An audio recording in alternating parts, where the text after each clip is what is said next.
Do you believe in simulation theory? Yes. I mean, it is very closely related to the theories of quantum physics today, right? I mean, simulation theory, that everything is in front of you is a simulation. I think what they mean by it that is that you are generating your quantum world so fast that you don't realize that it is, when you close your eyes, it's all not there.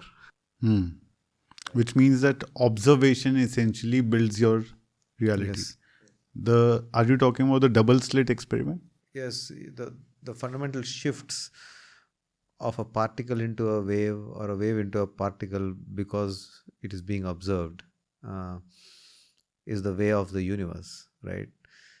So that also means that the particles around us, the second we observe it, they're taking form rather than before that or after that.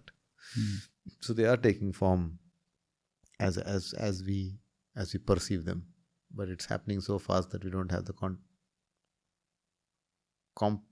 the required competence to see that it is forming, right? That's I believe that it makes sense because that is the only way multiverses can exist in the same.